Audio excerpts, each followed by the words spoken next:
Hi, welcome to day 40. Hi, welcome to day 45 of our daily Bible reading live stream catch up. Right now, we're going to read Leviticus 18 to 19 and Matthew 27, 32 to 66. Leviticus 18, Laws of Sexual Morality. Then the Lord spoke to Moses, saying, Speak to the children of Israel and say to them, I am the Lord your God. According to the doings of the land of Egypt, where you dwelt, you shall not do. And according to the doings of the land of Canaan, where I am bringing you, you shall not do. Nor shall you walk in their ordinances.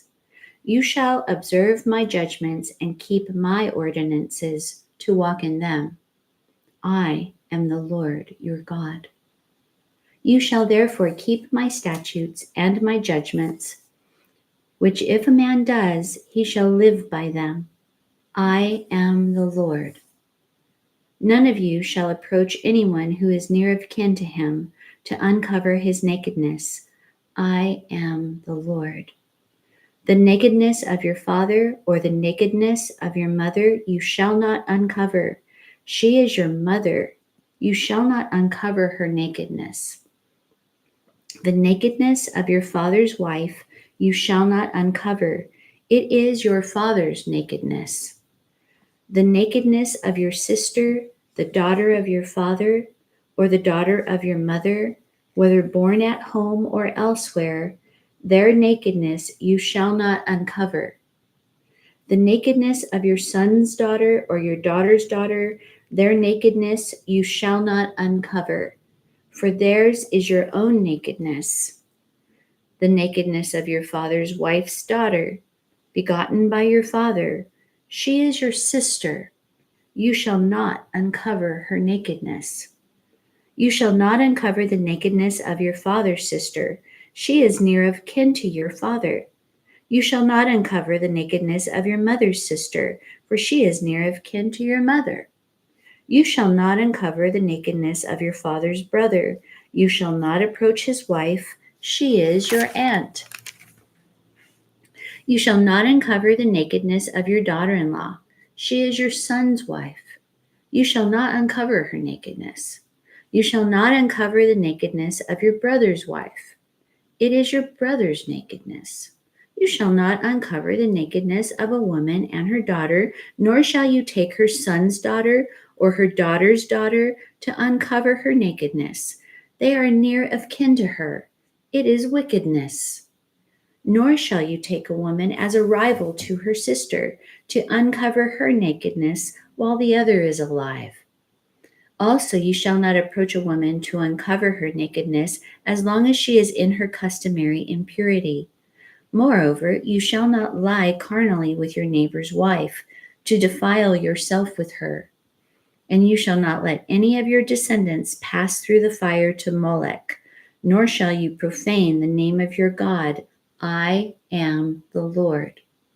You shall not lie with a male as with a woman. It is an abomination. Nor shall you mate with any animal to defile yourself with it. Nor shall any woman stand before an animal to mate with it. It is perversion. Do not defile yourselves with any of these things, for by all these the nations are defiled, which I am casting out before you. For the land is defiled, therefore I visit the punishment of its iniquity upon it, and the land vomits out its inhabitants. You shall therefore keep my statutes and my judgments, and shall not commit any of these abominations, either any of your own nation or any stranger who dwells among you. For all these abominations the men of the land have done, who were before you, and thus the land is defiled. Lest the land vomit you out also when you defile it, as it vomited out the nations that were before you. For whoever commits any of these abominations, the persons who commit them shall be cut off from among their people. Therefore you shall keep my ordinance, so that you do not commit any of these abominable customs which were committed before you, and that you do not defile yourselves by them. I am the Lord your God. Leviticus 19, Moral and Ceremonial Laws. And the Lord spoke to Moses, saying, Speak to all the congregation of the children of Israel, and say to them, You shall be holy, for I, the Lord your God, am holy. Every one of you shall revere his mother and his father, and keep my Sabbaths. I am the Lord your God. Do not turn to idols, nor make for yourselves molded gods. I am the Lord your God. And if you offer a sacrifice of a peace offering to the Lord, you shall offer it of your own free will. It shall be eaten the same day you offer it, and on the next day. And if any remains until the third day, it shall be burned in the fire. And if it is eaten at all on the third day, it is an abomination. It shall not be accepted. Therefore, everyone who eats it shall bear his iniquity, because he has profaned the hallowed offering of the Lord, and that person shall be cut off from his people. When you reap the harvest of your land, you shall not wholly reap the corners of your field, nor shall you gather the gleanings of your harvest. And you shall not glean your vineyard, nor shall you gather every grape of your vineyard. You shall leave them for the poor and the stranger. I am the Lord your God. You shall not steal, nor deal falsely, nor lie to one another. And you shall not swear by my name falsely, nor shall you profane the name of your God. I am the Lord. You shall not cheat your neighbor, nor rob him. The wages of him who is hired shall not remain with you all night until morning. You shall not curse the deaf, nor put a stumbling block before the blind, but shall fear your God. I am the Lord. You shall do no injustice in judgment. You shall not be partial to the poor, nor honor the person of the mighty. In righteousness you shall judge your neighbor. You shall not go about as a talebearer among your people, nor shall you take a stand against the life of your neighbor. I am the Lord. You shall not hate your brother in your heart. You shall surely rebuke your neighbor and not bear sin because of him. You shall not take vengeance nor bear any grudge against the children of your people, but you shall love your neighbor as yourself. I am the Lord. You shall keep my statutes. You shall not let your livestock breed with another kind. You shall not sow your field with mixed seed, nor shall a garment of mixed linen and wool come upon you.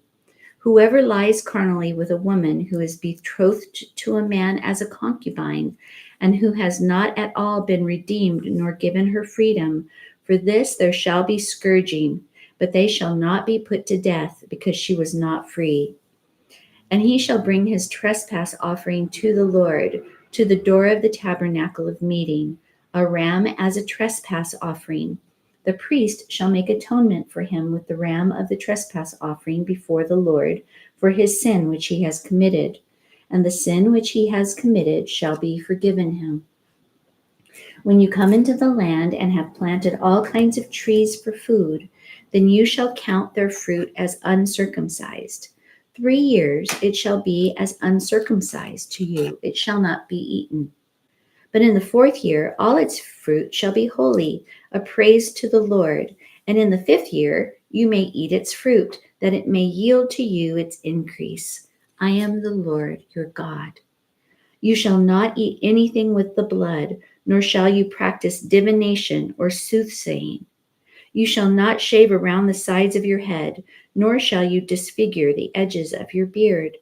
You shall not make any cuttings in your flesh for the dead, nor tattoo any marks on you. I am the Lord. Do not prostitute your daughter to cause her to be a harlot, lest the land fall into harlotry and the land become full of wickedness. You shall keep my Sabbaths and reverence my sanctuary. I am the Lord.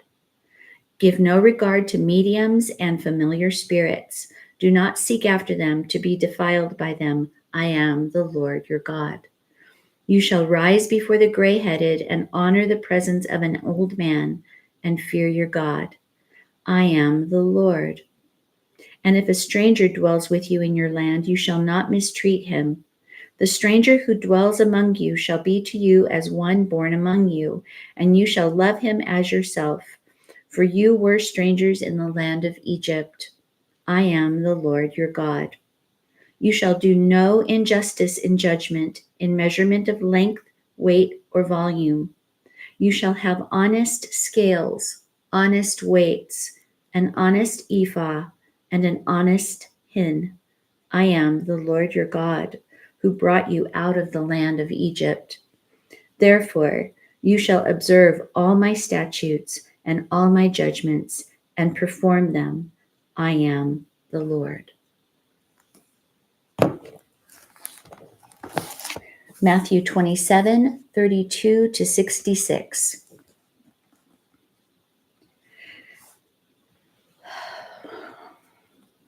Now, as they came out, they found a man of Cyrene, Simon by name.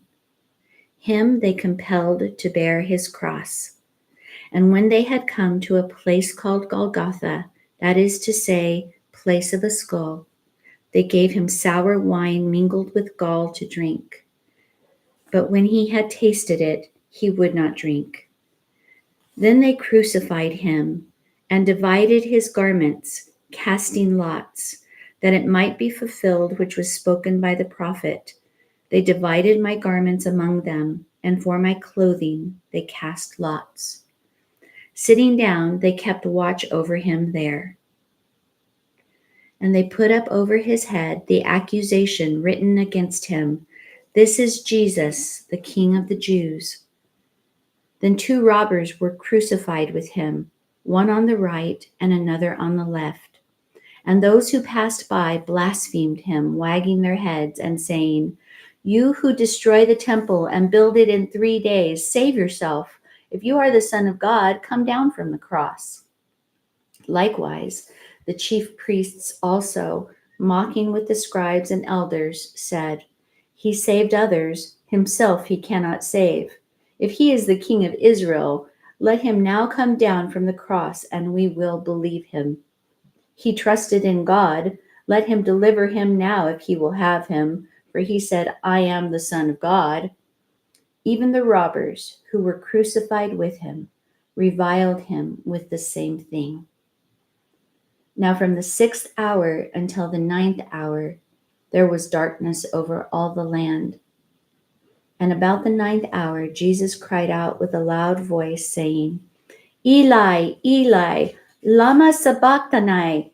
That is, my God, why have you forsaken me?" Some of those who stood there when they heard that said, "This man is calling for Elijah." Immediately one of them ran and took a sponge, filled it with sour wine, and put it on a reed and offered it to him to drink. The rest said, "Let him alone. Let us see if Elijah will come to save him." And Jesus cried out again with a loud voice and yielded up his spirit. Then behold, the veil of the temple was torn in two from top to bottom, and the earth quaked, and the rocks were split, and the graves were opened, and many bodies of the saints who had fallen asleep were raised. And coming out of the graves after his resurrection, they went into the holy city and appeared to many. So when the centurion and these with him who were guarding Jesus saw the earthquake and the things that had happened, they feared greatly, saying, "Truly, this was the Son of God." And many women who followed Jesus from Galilee, ministering to him, were there looking on from afar, among whom were Mary Magdalene, Mary the mother of James and Joseph, and the mother of Zebedee's sons. Now when evening had come, there came a rich man from Arimathea named Joseph, who himself had also become a disciple of Jesus. This man went to Pilate and asked for the body of Jesus. Then Pilate commanded the body to be given to him. When Joseph had taken the body, he wrapped it in a clean linen cloth and laid it in his new tomb, which he had hewn out of the rock. And he rolled a large stone against the door of the tomb and departed. And Mary Magdalene was there, and the other Mary, sitting opposite the tomb. On the next day, which followed the day of preparation, the chief priests and Pharisees gathered together to Pilate, saying, Sir, we remember while he was still alive how that deceiver said, After 3 days I will rise. Therefore, command that the tomb be made secure until the 3rd day, lest his disciples come by night and steal him away, and say to the people, He has risen from the dead. So the last deception will be worse than the first. Pilate said to them, You have a guard, go your way, make it as secure as you know how. So they went and made the tomb secure, sealing the stone and setting the guard.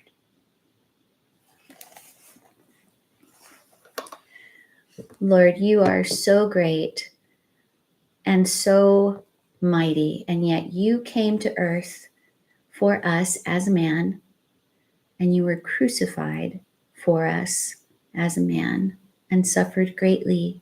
And I want to thank you now for that. I don't understand the half of it, but I know that you did it because you love us.